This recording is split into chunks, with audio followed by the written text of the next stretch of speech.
guys, it's Alicia here, and I'm back to do my last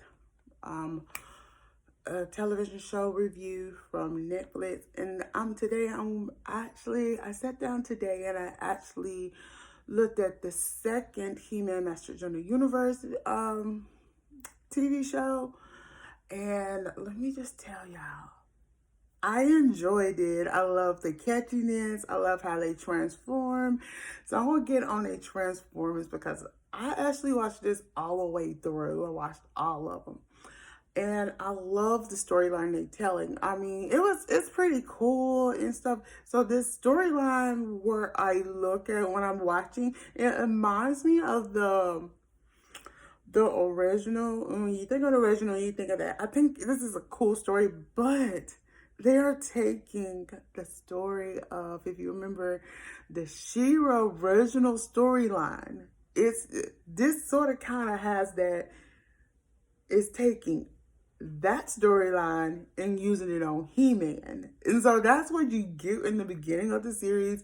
And then it's like we were introduced to the Tiger Tribe. That's how we are introduced to Cringer and his little nephew. I just thought, oh, how cute. And then we were introduced to Tila. Now, Tila was at one point, was aligned with, y'all be surprised, with Top Jaw. I mean, if y'all know who I'm talking about when I do this, Top Jaw. And Evelyn, better known to us as Evelyn. So she goes by Evelyn in the series. But Evelyn and the woman who does Evelyn voice and the young woman who does Evelyn voice and does Tila's voice is the same person. Okay, then we have this another female character by the name of Cash. Cash is supposed to be sort of like Ram Man, but it's sort of like Ram Man, but it's kind of different. Okay, you get the specter. Okay, so I actually like this one. This He-Man I enjoyed. For some reason, I just sat in front of that TV. Sat in the chair, sat in front of the TV, and I actually watched it, and I'm just now finishing it. And to me, I just really think this is the, out of both of the He-Man series, this one is the better one. I love how it's animated and everything and stuff like that. You have the robot Orko that supposed to be the likeness of Orko and stuff and like that. Okay, and then we're meeting and we are always seeing the spirit of the old sorceress. And I'm going, come on. I said, okay, y'all ain't gonna say anything about, oh, she is, Tila's mom or something like that. But no, it's supposed to be that she comes from a line of sorcerers. And I was like, that's pretty good. So when they all finally, you get the young man who's supposed to be Chopped Out assistant. His name is supposed to be very techy and everything, and very techy and everything, y'all. And let me just tell you this: y'all know what his name is, Duncan. So instead of having this older man who's very techy, they made him a little younger. I mean, I know they're trying to pull in the young crowd. I'm glad they kind of, with this one, I'm okay with. With this one, I'm okay with. Okay, that's that. Okay, so then, if you remember in the original series, they did not say anything of that Skeletor was King Randor's brother. So if you, I know I'm going to botch Skeletor's real name, Kindor, whatever his name is. Y'all know it's that funny K name. And they're going by I think they're going by the comic strip or the family tree storyline. There we go. The family tree storyline. So if you don't get what I'm talking about, I'm gonna tell y'all, you put in, when you go and look up He-Man Masters of the Universe, look up He-Man Masters of the Universe family tree. And you'll get where I'm coming from with this. So that instead of, it's the Candor, is supposed to be the oldest child of King Randor's father, Miro. King Miro. There we go. King Miro was married to some sorceress at one time, a woman at one point in time, and they had Candor. Okay, so I think this is mostly the story. Is mostly that is going based off of the family tree storyline. Okay, family tree story. So if you go and look that up, you'll find that. But I'll give you some keywords at the bottom to look up. Okay, so then that's that. So you know, King Randor is the king of the people, and Candor actually fully turns into skeletor and thing, and then you see the guy who's supposed to be sort of like beast man.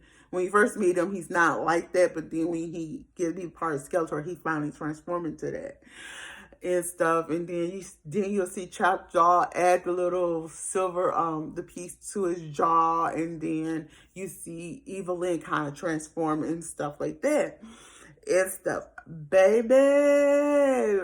Okay, now let's get into the real something we need to really talk about right now with this show. Now, this show is real good. Now, when I see them all the characters transform from battle from Cringer to Prince Adam to Cash to Ram Man into Tila.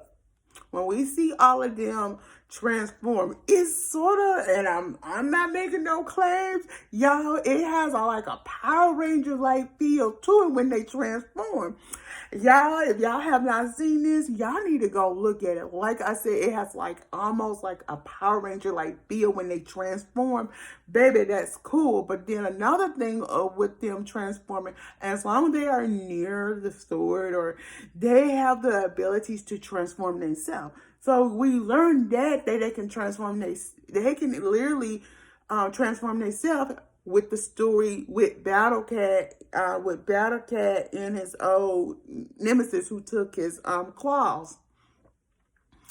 Y'all, now that part is pretty good. And so when Adam revealed himself to the king, and he said, "Give me the sword," and he said, "I can't give you the sword." And then he said, "Who are you? You stole the sword." The sword came to me, and it picked me. And he goes, "Father," and he goes, "After all these years, they found him. They found his son." And he said, "How you know Caldor is alive?"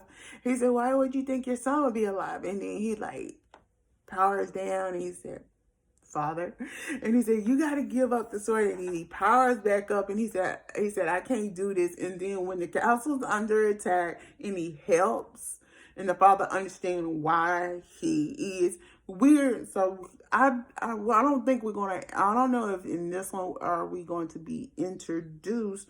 I don't know if we're going to be introduced to. And let me just say it. I don't know if we're going to be introduced to some other characters. I know. I hope if it is a part 2 to that, we are introduced to Merman. I mean, and then you hear the King Randor in this one say, "I don't want no help from the mer people."